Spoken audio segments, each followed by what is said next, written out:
কুলিল্লাহুম্মা মালিকাল মুলকি তুতিল মুলকা মান তাশা। সমস্ত রাজত্বের মালিক আল্লাহ। রাজত্বের মালিকানা কার? জবান খুলে উচ্চারণ করবেন, সমস্ত রাজত্বের মালিকানা কার? তুতিল মুলকা মান তাশা ওয়া তানজিউল মুলকা মিম্মান তাশা। আল্লাহ যখন যাকে যেই পরিমাণ, মহান আল্লাহ যখন যাকে যেই পরিমাণ ইচ্ছা করেন দান করেন, যখন ইচ্ছা করেন তার থেকে আবার ছিনায় নেন। আল্লাহ মানুষকে ইজ্জত দেন, আবার জিল্লতও দেন। কখনো কখনো মানুষকে মহান আল্লাহ পাক দৌলত দিয়া পরীক্ষা করেন, দৌলত পাইয়া তার বাপ সাপ কি ঠিক থাকে কিনা। কখনো ক্ষমতা দিয়া পরীক্ষা করেন, যদি বান্দা লাগামহীন হইয়া যায়, আল্লাহর রাজত্ব আল্লাহর মাল আল্লাহ নিয়ে যান, তার কর্মের ফলাফল কাউকে কাউকে দুনিয়াতেও দেখায়া দেন। মুহতারাম হাজিরিন, সুলাইমান আলাইহিস সালামকে আল্লাহ পাক রব্বুল আলামিন রাজত্ব দান করলেন কোনো একটা অঞ্চলের না, এক সময় तमाम দুনিয়ার। আল্লাহর পয়গম্বর নবুয়তিও চালালেন, আবার পয়গম্বরিও চালালেন, বাদশাহীও তো চালালেন। হয়তো আমাদের অনেকেরই ধারণা, কেউ যদি আলেম হয় তাহলে ইউনিয়ন পরিষদ চালাইতে পারতো না, এমন ধারণা আছে না? যাক, এখন কিছুটা কমতেছে। আগে তো একদম মানুষ বুঝতোই না যে না, আলেম ওলামাও ইচ্ছা করলে ইলেকশন করতে পারে। মানুষের সাধারণত একটা ধারণা হয়ে গিয়েছিল এরকম, উলামায়ে কেরামের জায়গা পরিধি সীমাবদ্ধ হলো মিম্বরের মেহরাবের জায়গা, মসজিদের ভিতরে। আজীব হয়ে গেছে সমাজের ব্যবস্থাপনা। মসজিদের ভিতরে উলামায়ে কেরামকে যদি আমরা একটু জায়গার মধ্যে সীমাবদ্ধ রাখি, তাহলে বহুত বড় ফায়দার থেকে বঞ্চিত সমাজ। ভালো মানুষের মাধ্যমে যদি সমাজ পরিচালনা করা হয়, ভালো কিছু পাবে সমাজে। মন্দের দ্বারায় যদি সমাজের ইমামতি দেওয়া হয়, তাহলে মন্দের দিকেই নিবে, মানুষ দুঃখ কষ্ট পাবে, জুলুম অত্যাচার অবিচার প্রতিষ্ঠিত হবে, ইনসাফ কায়েম হবে না। সুলাইমান আলাইহিস সালাম तमाम দুনিয়ার বাদশাহী করে গেলেন, কোনো কমতি হলো না। একদিনের একটা ঘটনা কুরআনুল কারীমে আল্লাহ আয়াত বানায় নাজিল করে দিছেন। সেখান থেকে যেন মানব জাতি শিক্ষা হাসিল করতে পারেন। একজন পয়গম্বর যদি ক্ষমতাবান হন, কোনো একজন দিনদার মানুষ, পরহেজগার মানুষ যদি ক্ষমতার চেয়ারে বসেন, ওনার অবস্থানটা কি হবে, ওনার নীতিমালাটা কি হবে। কারোর সাথে কথা বলতে গেলে সমাজের সব মানুষের হালত তো আর সমান না, ঠিক কিনা? আল্লাহর পয়গম্বর সুলাইমান আলাইহিস সালামকে রাষ্ট্র পরিচালনার জন্য 3 ধরনের বাহিনী আল্লাহ দান করেছিলেন। কয় ধরনের বাহিনী? নবী সুলাইমান আলাইহিস সালামকে আল্লাহ যত নিয়ামত দিয়েছেন, এর মধ্যে বড় একটা নিয়ামত হলো উনি শুধু মানুষের সাথে কথা বলতেন তা না, সমস্ত সৃষ্টিকুলের ভাষা উনি জানতেন। 3 ধরনের বাহিনী ছিল দেশ রাষ্ট্র পরিচালনার। মানুষ থেকেও ছিল ওনার সেনাবাহিনী, জিন্নাত থেকেও ছিল ওনার বাহিনী, পাখি থেকেও ছিল বাহিনী। আল্লাহর পয়গম্বর যখন সফরে যাইতেন, 3 বাহিনী সাথে নিয়ে যাইতেন। যখন যাকে যেই লাইনে কাজে লাগানো লাগে সেখানেই লাগাতেন। যখন মরুভূমি অঞ্চল সফর করতেন, শত শত কিলোমিটার মরুভূমি অঞ্চল, তখন তো আর মাম পানির কোম্পানি আসেন না, আসলে বিশাল মরুভূমি, সাথে থাকা পানি যখন শেষ হয়ে যেত, তখন সুলাইমান আলাইহিস সালাম সবাইকে নিয়ে পানি পান করার ব্যবস্থা করতেন। পাখিগুলোর মধ্যে একটা পাখির নাম হুদহুদ পাখি। আল্লাহ পাক এই হুদহুদ পাখির চোখের মধ্যে এমন একটা পাওয়ার ক্ষমতা দান করেছিলেন, যদিও পাখিটা দেখতে ছোট, কিন্তু তার চোখে ছিল অসামান্য পাওয়ার। এমন চোখের পাওয়ার আল্লাহ দিয়েছেন। ওই পাখিটাকে যখন নবী সুলাইমান আলাইহিস সালাম হুকুম দিতেন, পাখি এক চক্কর লাগায় আয়েশা রিপোর্ট পেশ করত, গো আল্লাহর পয়গম্বর, যদি ওই দিকে গিয়ে মাটি খনন করা হয় 200 ফুট নিচে গেলেই পানি মিলব, আর ওই দিকে যদি যান 500 ফুট নিচে গেলে পানি পাওয়া যাবে। হুদহুদ পাখি উপর দিয়া উড়াল দিয়া বলতে পারতো মাটির কোন স্তরে কি পরিমাণ পানি আছে, কি পরিমাণ খনিজ সম্পদ। আল্লাহ রব্বুল আলামিন তার চোখের পাওয়ার এমন দান করেছিলেন, মাটির নিচের হালত দেখতে পাইত।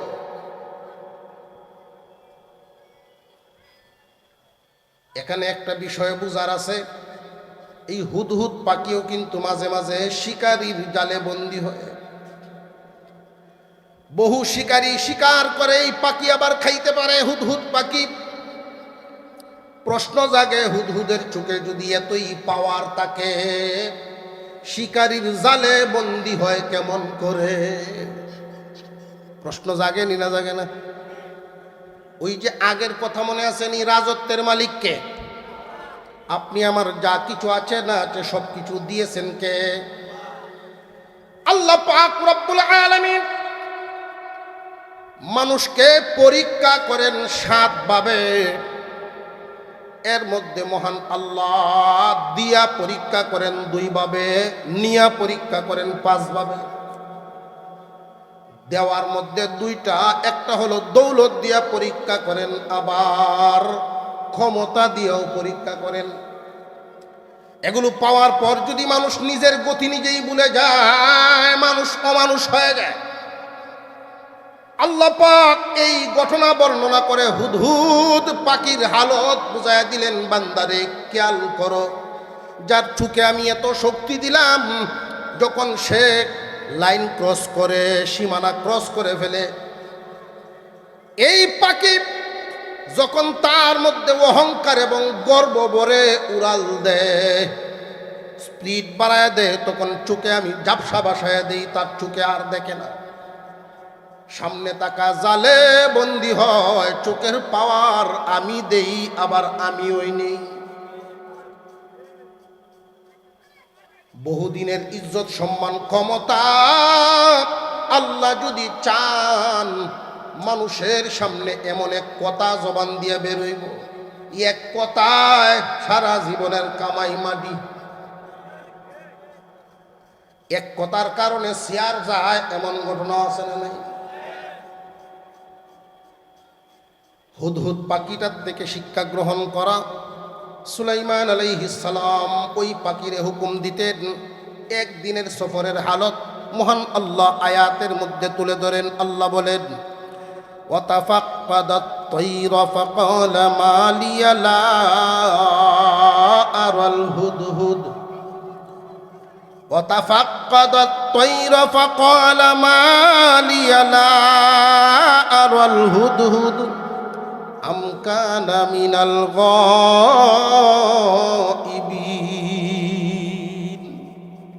সুলাইমান আলাইহিস সালাম 3 বাহিনী নিয়ে সফরের হালতে ছিলেন। প্রয়োজনে উনি বাহিনীর দিকে তাকালেন।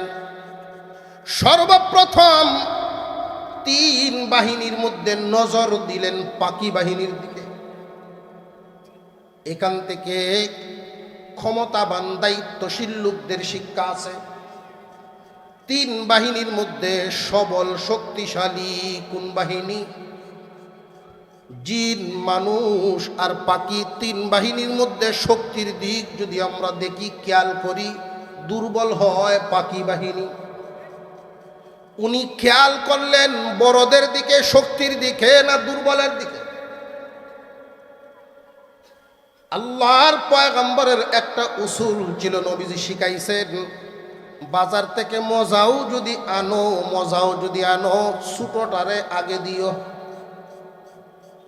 বাচ্চা যদি 3-4টা হয়, কোনটারে আগে দেন? সামাজিকভাবে দুর্বল মানুষ যারা, তাদের প্রতি সহানুভূতির নজর আগে রাখবা। ক্ষমতাবান তোমাদের দয়ার নজর দুর্বলদের প্রতি যদি বেশি হয়, আল্লাহ বড় খুশি হন। সুলাইমান আলাইহিস সালাম বাদশাহী নজর দিলেন, ওনার অধীনস্থদের উপরে যখন নজর দিলেন, সর্বপ্রথম পাখিদের খোঁজখবর নিচ্ছেন, এরপরে অন্যদের নিবেন। পাখিদের দিকে তাকাইয়া ছোট পাখি হুদহুদের ব্যাপারে জিজ্ঞাসা করলেন, মালিয়া লা আরাল হুদহুদ। জিজ্ঞাসা যে করলেন, এইখানে একটা নিয়ম। হুদহুদ পাখি সেখানে উপস্থিত নাই। মালিয়া লা আরাল হুদহুদ, আমার কি হয়ে গেল, আমি হুদহুদকে কেন দেখছি না? জিজ্ঞাসা আমাদের মতে সামাজিকভাবে যেটা চলে সাধারণত, আমরাও তো কোনো শিক্ষক যদি ছাত্র অনুপস্থিত থাকে, তার কি হইল এইভাবে জিজ্ঞাসা করি, তার কি হইছে, আসলো না কেন? ঠিক না ঠিক? হুদহুদ পাখিটা যে উপস্থিত নাই, হুদহুদের কি হইছে না হইছে এইভাবে না বলে নবী সুলাইমান বলার ভঙ্গিটা খুব পাল্টায়া বললেন শিক্ষার জন্য। কারণ এই আয়াতগুলো মহান আল্লাহ শুধু ঘটনা শোনানোই উদ্দেশ্য না, আমাদের জন্য সবক বের করে দিয়েছেন।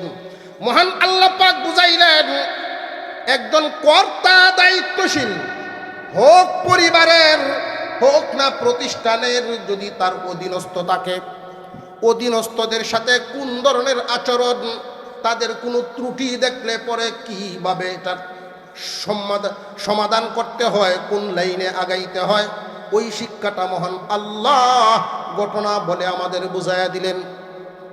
সুলাইমান আলাইহিস সালাম জিজ্ঞাসা করলেন, আমার কি হয়ে গেল, আমি কেন দেখছি না? আল্লাহর নবী সুলাইমান ভালো করে জানতেন, কোন সৃষ্টি মানুষের অধীনে আনা মানুষের ক্ষমতার ভিতরে নয়, আল্লাহর দয়ায়। সুলাইমান আলাইহিস সালাম আগে নিজের দিকে খেয়াল করতেছেন, হুদহুদ অনুপস্থিত কেন, আমার এই মিটিংয়ে উপস্থিত নাই কেন, আমার নিজের মধ্যে কোনো ত্রুটি আছে কিনা। সংসার চালাইতে গিয়ে অনেক সময় দেখি আমরা, বাবার মন মতো ছেলেরা চলে না, বাবা খুব রাগান্বিত, ছেলেদেরকে তো গালিগালাজ করেই, ছেলের মারেও গিয়ে গালিগালাজ করে, ঠিক না ঠিক? কিন্তু উচিত হলো আপনি সমাজের বা পরিবারের যে কর্তা, আগে খেয়াল করেন বাচ্চাদের থেকে আপনি ভালো আচরণ আশা করেন, আপনি কি তাদের দায়িত্ব বা তাদের কর্তব্য ঠিক মতে পালন করছেন কিনা, নাকি কমতি আছে, খেয়াল করতে হবে। স্বামীর কাছে স্ত্রীর পাওনা আছে, স্ত্রীর কাছে স্বামীর পাওনা আছে, মা বাবার কাছে সন্তানের পাওনা আছে, সন্তানের কাছেও মা বাবার পাওনা আছে। আমার অধীনস্থ বা আমার ছোট ভাইয়েরা যদি আমাকে বড় ভাই হিসেবে যেই সম্মান দেওয়ার কথা এই পরিমাণ যদি না দেয়, ওদেরকে জিজ্ঞাসা করার আগে নিজেকে জিজ্ঞাসা করা। আমার অধীনস্থ শিক্ষকরা যদি আমাকে প্রধান হিসেবে মূল্যায়ন যা করার কথা এই পরিমাণ না করে, তাহলে আমার নিজের দিকে খেয়াল করা। এই সবক এই আয়াতে আত্মসমালোচনা বোঝানো হয়েছে। নিজের দোষ বেশি বেশি তালাশ করা, অন্যের দোষ তালাশ করার চাইতে। কিন্তু বর্তমানে এই রোগ বেশিরভাগ মানুষের অন্তরেই পরের দোষ তালাশ করার পিছনে। আছে না নাই? অন্যের দোষ তালাশ করে, নিজের দিকে খেয়াল নাই। অন্যের দোষ তালাশ করা এটা মারাত্মক এক গুনাহ, মারাত্মক অপরাধ। যদি কোনো মানুষ কারোর দোষ শুনতেই পারে, দেখতেই পারে, মানুষের দোষ থাকতেই পারে, কুল্লু বানি আদম খাত্তাউন, সমস্ত বনি আদমের ব্যাপারে নবীজি বলেন মানব জাতি ভুল করতেই পারে। কাপড় আপনি যত দাম দিয়েই কিনেন না কেন, ব্যবহার করলে ময়লা হবে, এটা স্বাভাবিক বিষয়। ঠিক না ঠিক? ঠিক তেমনি একটা মানুষ যত বড় শিক্ষিত হোক, উঁচা বংশের হোক না কেন, মানুষ দুনিয়াতে সমাজে চলতে ভুল হইতেই পারে। কেউ যদি কারোর ত্রুটি বিচ্যুতি নিজের চোখে দেখে ফেলেন, তখন আপনার কি করণীয়? দোষ তালাশ করা তো যাবেই না।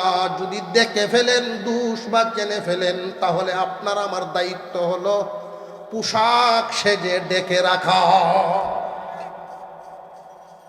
একজন মানুষ যদি আরেকজনের দোষ দেখে রাখেন দুনিয়ায়, কিয়ামতের কঠিন ময়দানে আল্লাহর সামনে যেই দিন আমরা দাঁড়াবো, এমন বহুত গুনাহ আছে যেই গুনাহ স্বামীরটা স্ত্রী জানে না, স্ত্রীরটা স্বামী জানে না।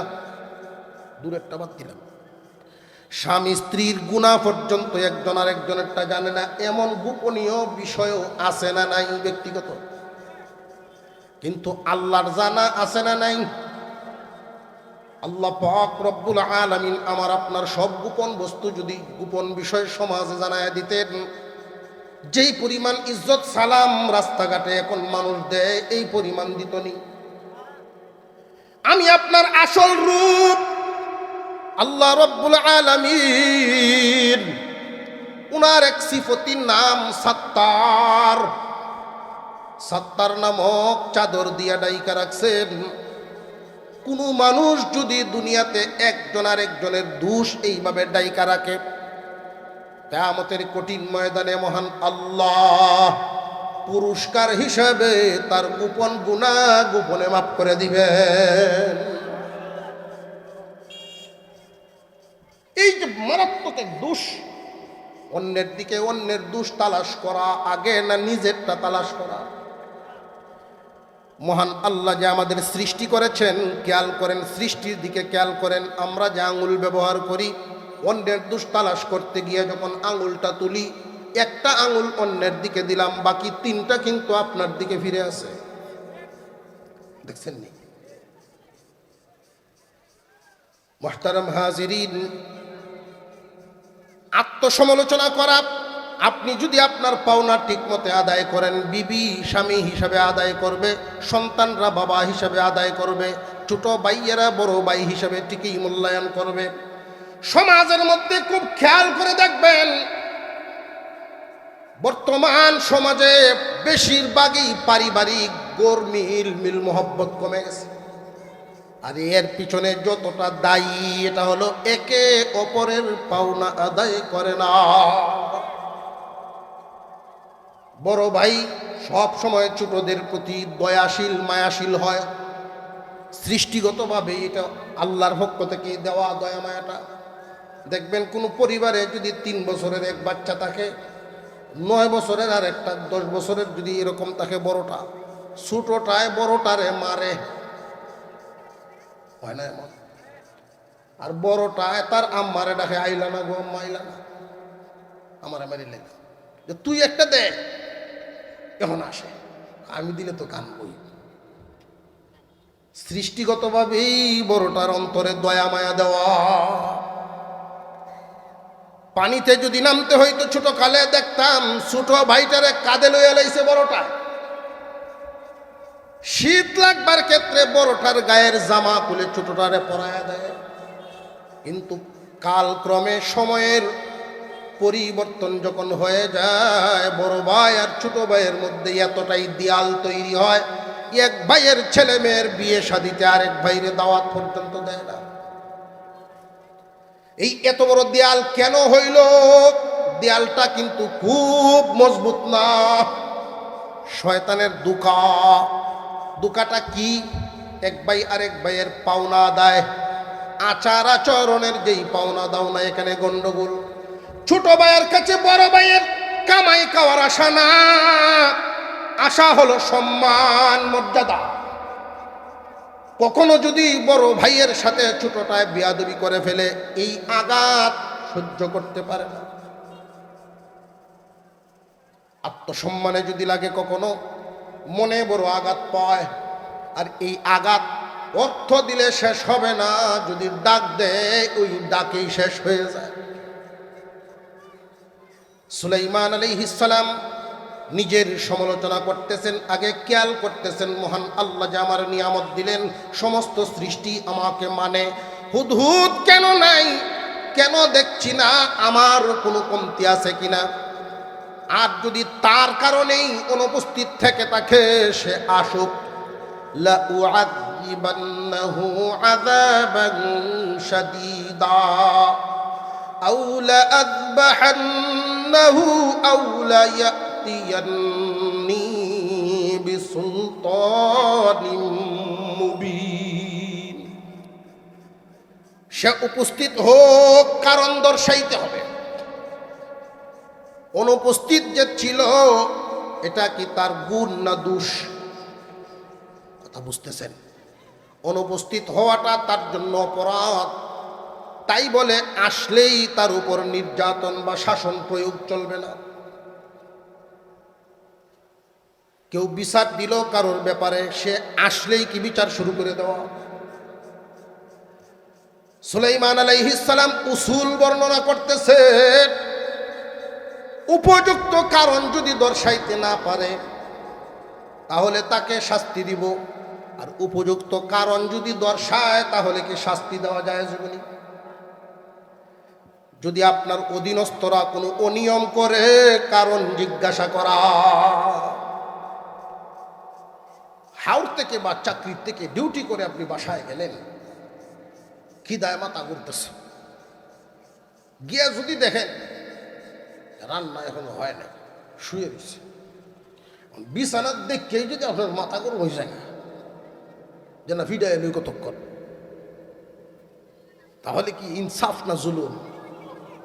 আগে জিজ্ঞাসা করা কেন হয়েছে। হতে পারে যেই সমস্যাটা আপনার নিজের বিবেকেই রায় দিবে যে ঠিক আছে, ঠিক না বে ঠিক? কারণ দর্শাইতে হবে। যদি উপযুক্ত কারণ দর্শায় তাহলে তো মাফ, আর যদি উপযুক্ত কোনো কারণ না থাকে, লা উআযিবান্নাহু আযাবান শাদীদা, কঠিন শাস্তি দিব, অন্যথায় জবাই করব। হালাল যে সমস্ত প্রাণী খাওয়া জায়েজ, যে সমস্ত প্রাণী খাওয়া জায়েজ, এই জায়েজ করছেন কে? আরো জোরে কর।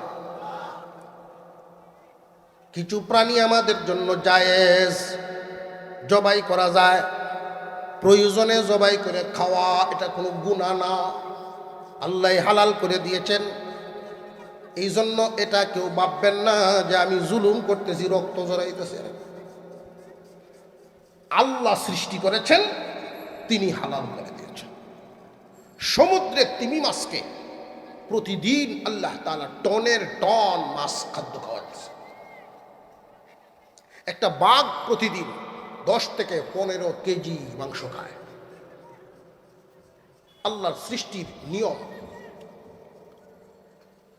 হালাল প্রাণী জবাই করা, আর অধীনস্থ যারা, যে সমস্ত প্রাণী গৃহপালিত, এদেরকে প্রয়োজন মাফিক শাসন করা যায়। আমাদের মধ্যে সীমারেখাটা ঠিক থাকে না। কেউ যদি প্রাণীদের প্রতি দয়াশীল হইয়া একদমই শাসন না করেন, তাহলে গৃহপালিত পশুর দ্বারা আপনি নির্যাতিত হবেন। আর যদি সীমারেখা লঙ্ঘন করে ফেলেন, জুলুম হয়ে যায়। বিবির সাথে ঝগড়া লেগে যদি গরু রেফি দেয়, জুলুম না? জুলুম হয়ে যায়। আর যদি একেবারেই আপনি না ধরেন, না শোন, আপনার বাড়ির সামনের জমিনে গিয়া গরু যদি ঘাস খাইতে থাকে বা ধান খেতে লাগিয়ে গেছে, পিছন থেকে যদি আপনি তারে মামায়া সুমায়া ডাকেন যে এটা তো ক্ষেতটা আমার না, তুমি খাইও না, মানব? এই সময় একটা বাড়ি দিতে হবে। যেই পরিমাণ জুড়ে বাড়িটা দিলে অন্যের ক্ষতির থেকে বাঁচায় আনবেন, এই পরিমাণ দেওয়া জায়েজ। বুঝে আসতেছে? কিছুক্ষণ পরেই সুলাইমান আলাইহিস সালামের সামনে হুদহুদ পাখি হাজির হয়ে গেছে। সুবহানাল্লাহ। হুদহুদ পাখি যখন হাজির হয়ে গেল, আল্লাহর নবী জিজ্ঞাসা করলেন, তুমি কোথায় ছিলে, না আসার কারণটা কি? ওই দিন পাখিটায় কিভাবে জবাবটা দিয়েছিল, মহান আল্লাহ আয়াত বানায় নাজিল করছেন। সুবহানাল্লাহ। হুদহুদ পাখির সেই জবাব, সেই তত্ত্ব আল্লাহর কাছে এতটাই পছন্দ হয়েছে, আল্লাহ পাক হুদহুদ পাখিটাকে কিয়ামতের দিন মানুষ বানায় জান্নাতে দিবেন। فمكث غير بعيد فقال أحطت بما لم تحط به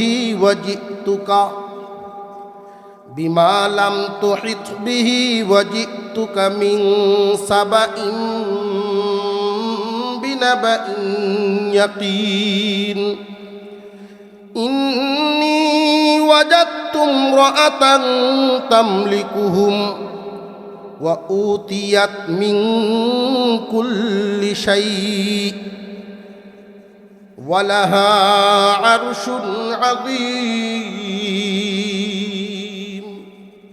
ওগো আল্লাহর পয়গম্বর, আমি আমার স্বজাতি আরেকটা হুদহুদ পাইয়া তার সাথে গল্প করতে করতে উড়াল দিতে দিতে দিতে দিতে এমন এক অঞ্চলে চলে গেলাম যেই অঞ্চলের খবর আপনি জানেন না। হুদহুদ পাখি যার সাথে কথা বলতেছেন, উনি কি শুধু বাদশাহ না নবীও? কিন্তু বর্তমানে যেই কথা বলতেছেন এটা কিন্তু বাদশার সাথে ওনার অধীনস্থ। উনি বাদশাহী সুলভ আচরণ তার সাথে করবেন, সেইভাবেই জিজ্ঞাসা করেছেন, আর সেও উত্তরও এইভাবেই দিচ্ছে। ও বাদশাহ, এমন এক অঞ্চল দেখে আসলাম যেই অঞ্চলের খবর আপনার জানা নাই। এমন একটা দেশ দেখে আসলাম এত সুন্দর নিয়ামতপূর্ণ, মাঠ ভরা ফসল, বাগান ভরা ফল ফলাদি, নদী ভরা মাছ, ওই দেশে কোনো অভাব বলতে নাই। দেশটার মধ্যে আল্লাহর দেয়া নিয়ামতে ভরপুর এমন নিয়ামত দেখে আসলাম। কোনো একজন বাগানের মালিক যদি মাথায় টুকরি নিয়া বাগানের ভিতরে ঢুকে পড়েন, ফল নিজে পারতে হয় না, নিচে পড়া ফল টুকাইতেও হয় না, পেকে বাতাসে যেই নাড়া কায়া পরে, মালিক যদি এই মাথার থেকে ওই মাথায় দুই গুরান দেয়, উপর থেকে পড়া ফলে টুকরি ভরে যায়। এত পরিমাণ নিয়ামত আল্লাহ দান করেছেন। ওই দেশটা পরিচালনা করে একজন মহিলা, ওই দেশের রানী একজন মহিলা, ওই দেশের রাজা নাই। ওই রানী খুব সুশৃঙ্খল বিচক্ষণতার সাথে তার দেশ পরিচালনা করে। ওই মহিলার নাম, প্রসিদ্ধ নাম বিলকিস। ওই রানী বিলকিসকে আল্লাহ সমস্ত নিয়ামত দান করেছেন দেশ পরিচালনার জন্য। তৎকালীন জামানায়, তখনকার সময়ে দেশ চালাইতে গিয়া যা যা প্রয়োজন সমস্ত কিছুই রানী বিলকিসের আছে। এমনকি অতিরিক্ত একটা নিয়ামতের কথা পাখি বলে, ওয়ালাহা আরশুন আযীম। এই মহিলা রানীর এক সিংহাসন দেখে আসছি, সেই সিংহাসনের মতো আর কোন সিংহাসন আমি হুদহুদের জীবনে কোনোদিন দেখি নাই। সিংহাসন জমিন থেকে 30 হাত উঁচা, 40 হাত প্রশস্ত, 80 হাত লম্বা। তার পায়াগুলো ছিল স্বর্ণ এবং রূপার তৈরি, হীরা মানিক মুক্তা দিয়া জার্সি দেওয়া রেশম কাপড়ের কভারিং। কেউ নি আবার মনে মনে ভাবেন বেটি না জানি কত মোটা, এত বড় চেয়ার কেনে? এই চেয়ারের বরত্বটা তার বডির বরত্বের সাথে মিল না, তার রাজত্বের বরত্ব ক্ষমতা বোঝায়। মুহতারাম হাজিরিন, সুলাইমান আলাইহিস সালাম তো একজন নবীও ছিলেন। পাকিজে বলা শুরু করলো, লাম তুহিত বিহি ওয়াজিতুকা মিন সাবাইন বিনাবাইন ইয়াকিন। ওগো আল্লাহর নবী, যেই দেশের খবর আনলাম এই দেশ সম্পর্কে আপনি জানেন না। এইখানে এক মাসআলা আমাদের জানা প্রয়োজন, ঈমান আকীদাগত একটা মাসআলা। নবীকে তার অধীনস্থ বলে আমি যা দেখে আসছি আপনি তা জানেন না।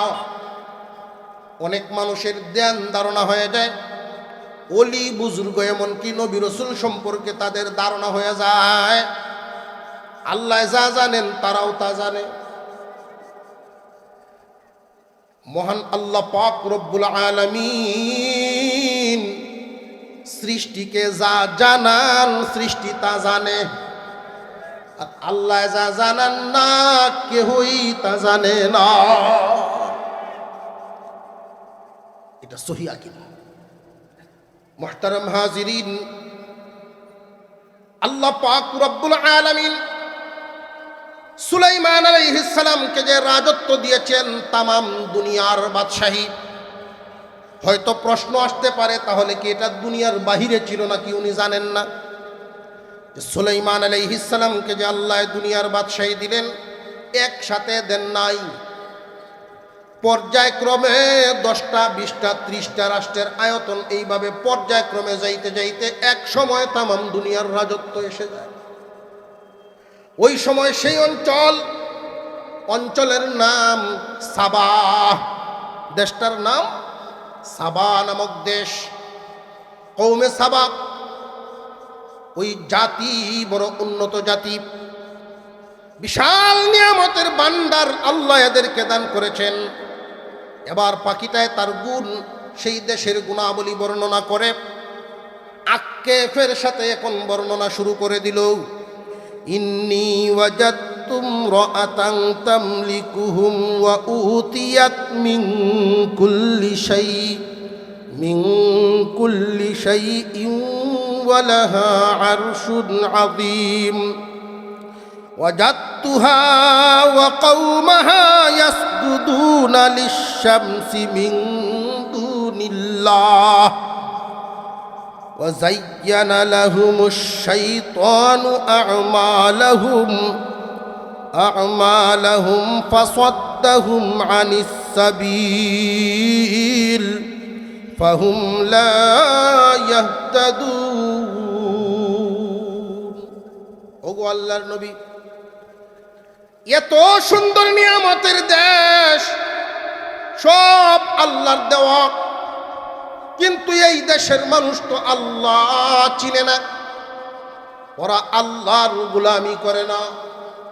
আপনি তো শুধু বাদশাহ নন, আপনি তো আল্লাহর পয়গম্বরও, তাই আপনার কাছেই এই সংবাদ পৌঁছানো, আপনি ব্যবস্থা গ্রহণ করবেন।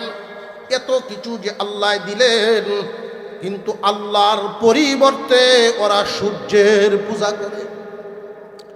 রানী বিলকিস সহ তার দেশের সব মানুষ সূর্য যখন উদিত হয় তখন একবার সূর্যকে সেজদা দেয়, সূর্য যখন ঠিক দুপুরে মাথার উপর বরাবর আসে তখন আবার সেজদায় লুটায় পড়ে, সূর্য যখন ডুবিয়া যায় আবার তারা সূর্যকে সেজদা দিয়া বিদায় দেয়। এই জন্য এই 3 বেলা আমাদের শরীয়তে, আমাদের ধর্মে নামাজ পড়া নিষেধ করা হয়েছে। ওই সময় সেজদা দিবায় না, সূর্য পূজারীদের সাথে যেন তোমাদের সেজদার মিল হইয়া না যায়।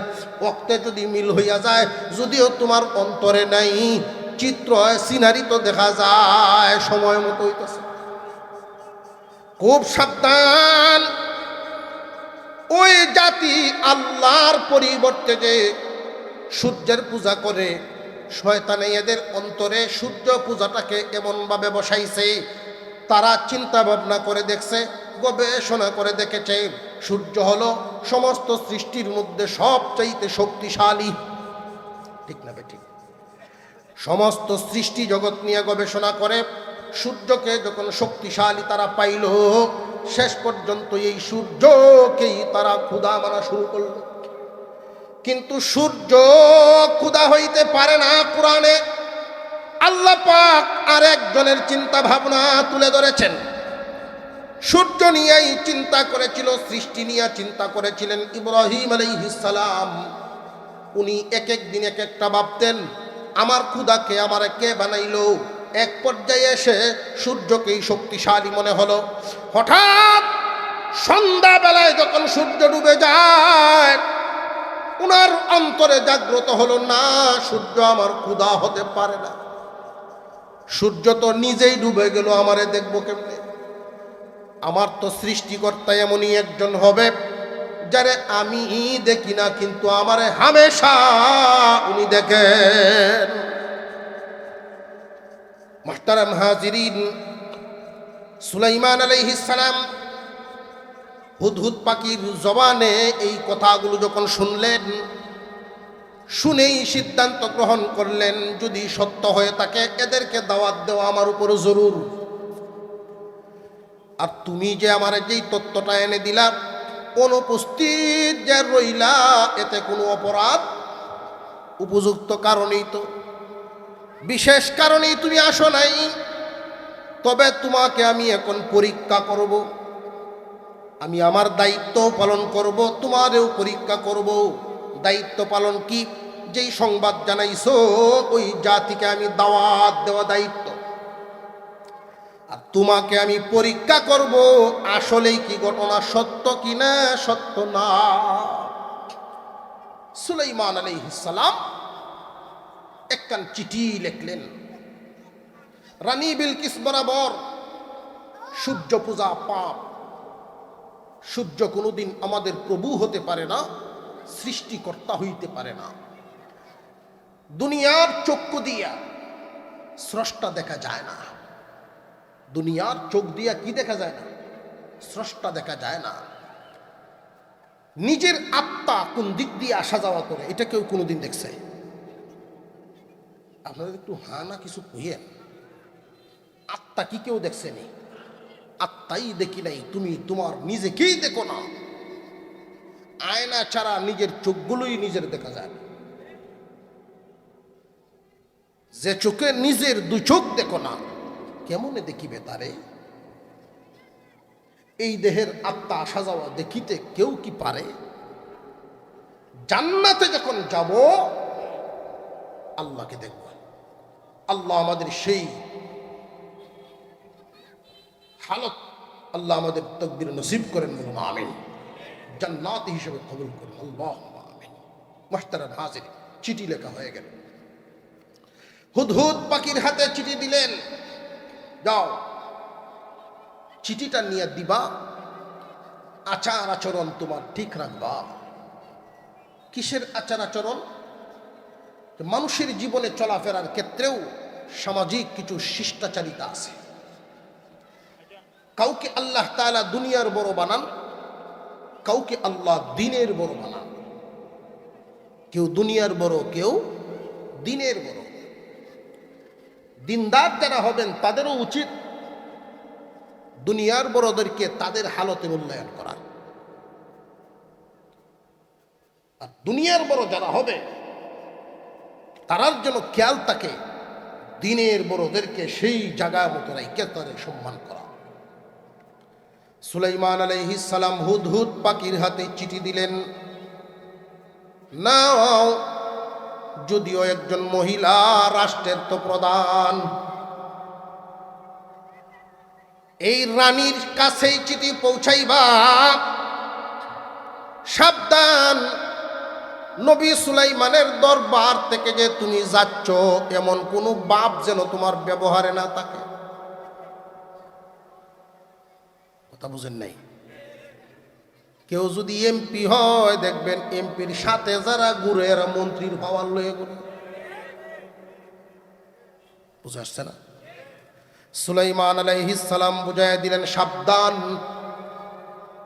সে সম্মানী মানুষ, তার কাছে চিঠি পৌঁছায়া তুমি দূরে অবস্থান নিবা। এই চিঠির প্রভাব তাদের উপরে কি পড়ে, কি সিদ্ধান্ত গ্রহণ করে, শুধু এই প্রতিক্রিয়াটা দেখে তুমি চলে আসবা। সাবধান, কখনো বিয়াদবি করবা না। এই যে বিয়াদবি যে একটা অপরাধ, সামাজিকভাবে চলতে ফিরতে, বিশেষ করে আমি বর্তমান সময়ের যে যুব সমাজের দিকে খেয়াল করি, আহারে অধপতনের দিকে যাচ্ছে জাতি। যুবক ভাইয়েরা খেয়াল করে শুনবেন, কেউ যদি বড় হইতে চায়, তার কাঙ্ক্ষিত লক্ষ্যে পৌঁছতে চায়, তার পিছনে বহু দুয়ার প্রয়োজন। আর এই দোয়াগুলো একটু একটু করে মানুষের অন্তর থেকে নিংড়ানো থাকে।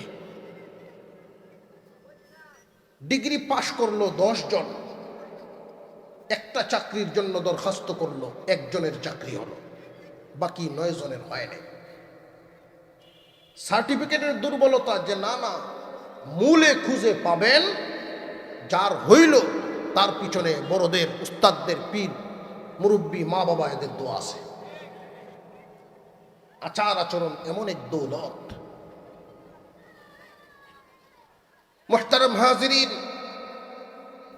সুলাইমান আলাইহিস সালামের চিঠি নিয়ে হুদহুদ পাখি যখন গেল, সময়টা হলো তাদের এমন ঠিক দুপুর। পরিষদের লোকেরাও তৈরি হয়ে যাইতেছে সূর্য পূজার সময়। রানী বিলকিসও তৈরি হচ্ছে, দুপুর বেলায় সূর্যকে তারা একসাথে পূজা দিবে অফিসিয়াল। ঠিক এই সময় সুলাইমান আলাইহিস সালামের পক্ষ থেকে হুদহুদ গিয়া রানী বিলকিসের সামনের টেবিলে যখন চিঠিটা রাখলো, চিঠি দেইকাই রানী বিলকিস প্রথমেই অবাক হয়ে গেলেন। এই পর্যন্ত রাষ্ট্রপ্রধান এক দেশ যদি আরেক দেশে কোনো চিঠি পাঠায়, মানুষ দূতের মাধ্যমে পাঠায়, কেমন বাদশায় পাঠাইলো? পাখি দূতের মাধ্যমে। পাখি মানুষের এই রকম দায়িত্ব পালন করতে পারে, এটা কি সাধারণ না অসাধারণ?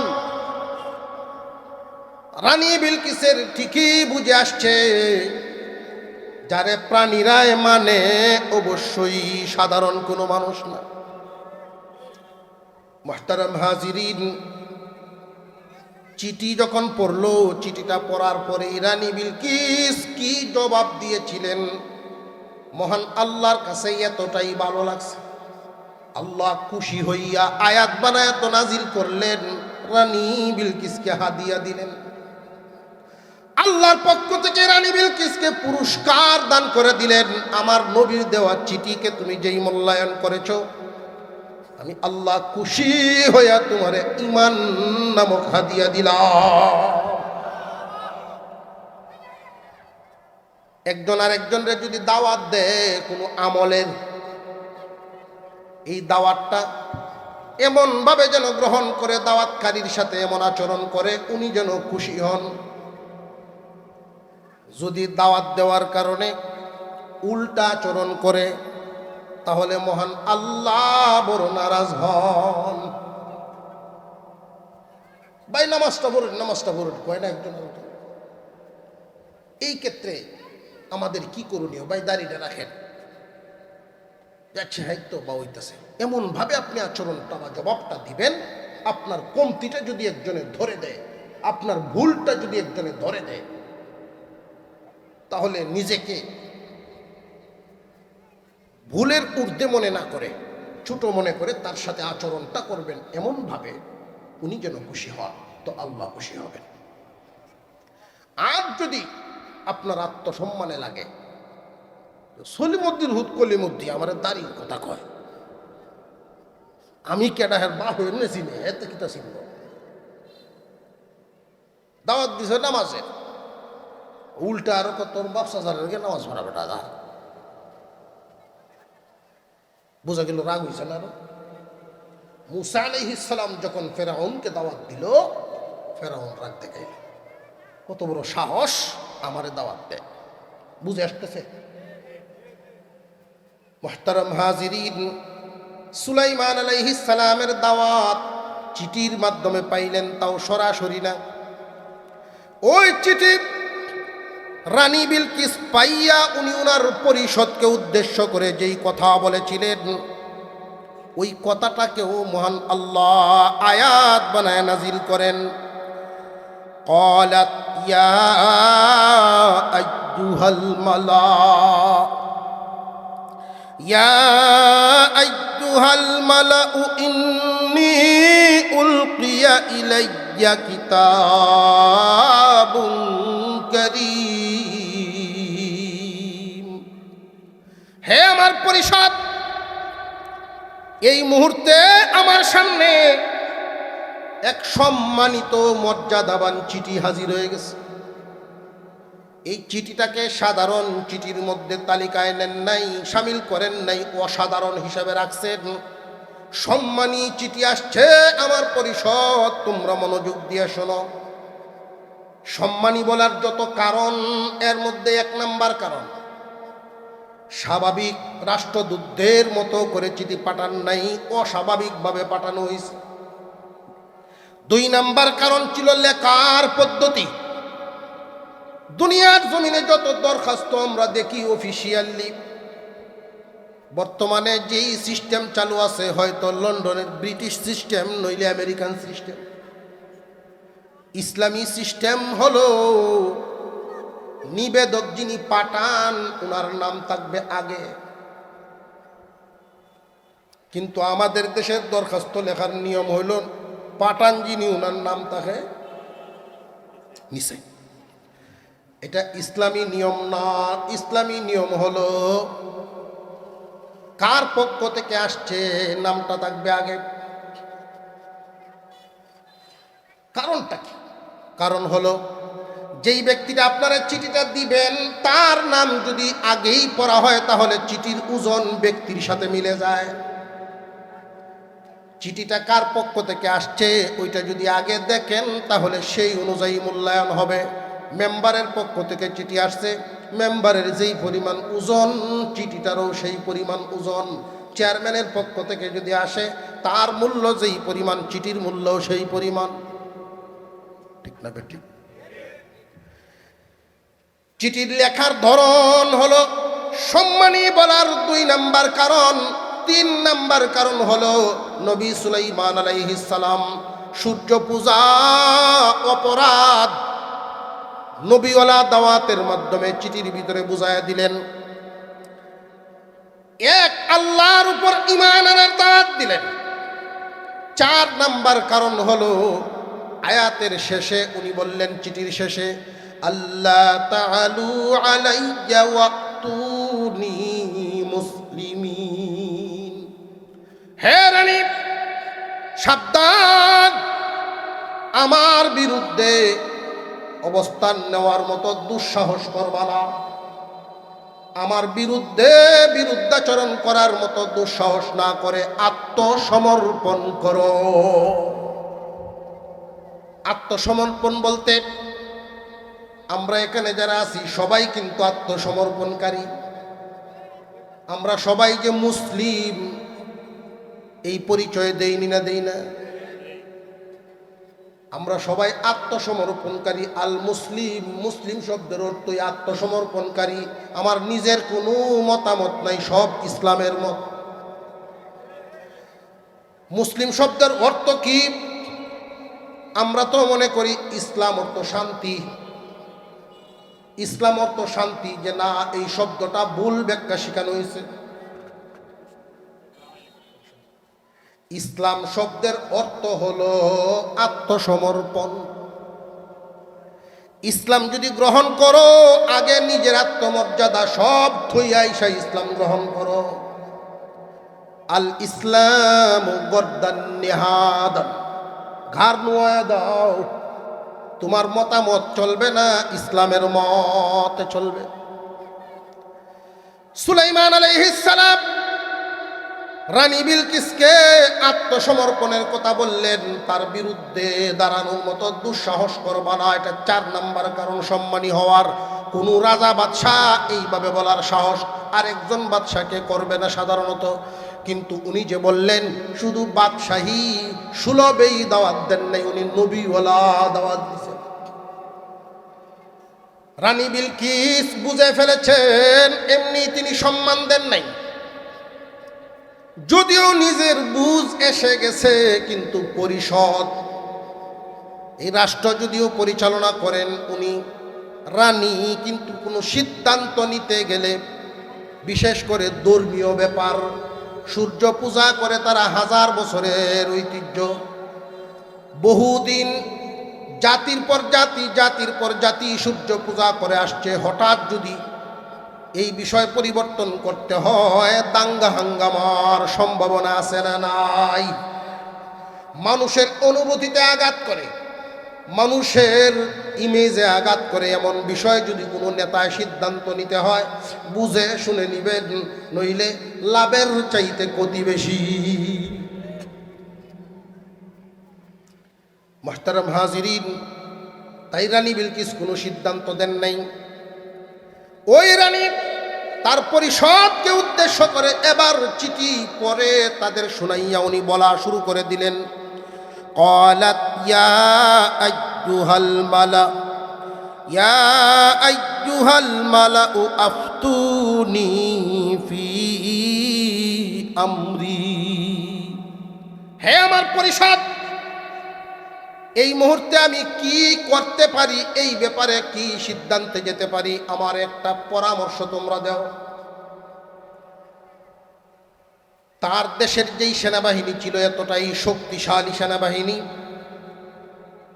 তাফসীরের কিতাবের মধ্যে উল্লেখ করা হয় রানী বিলকিসের দক্ষ সৈনিকেরা এমন দক্ষ ছিল, এক একজন সৈনিক অন্য দেশের 1000 সৈনিকের মোকাবেলা করতে পারত।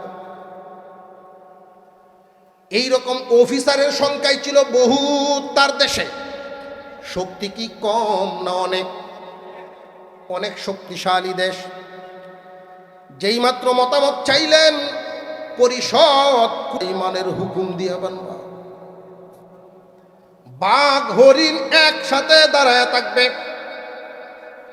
আমার হুকুম ওইটা যেন তারা দেখতে যায়, ওই স্বর্ণের রাস্তা দিয়ে যেন তারা হাঁটতে যায়।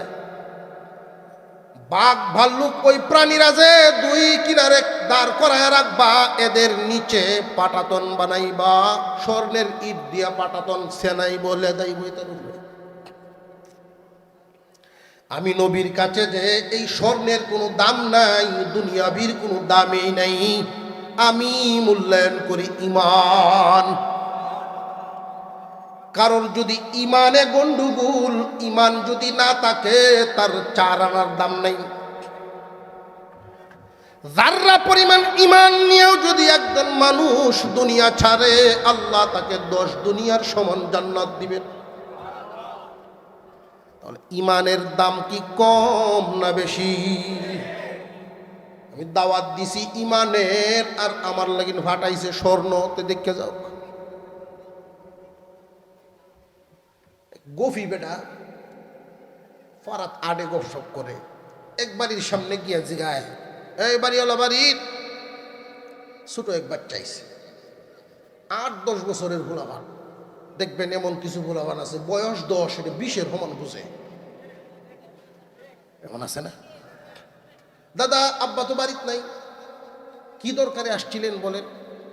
তোমার কাছে কইলে কি?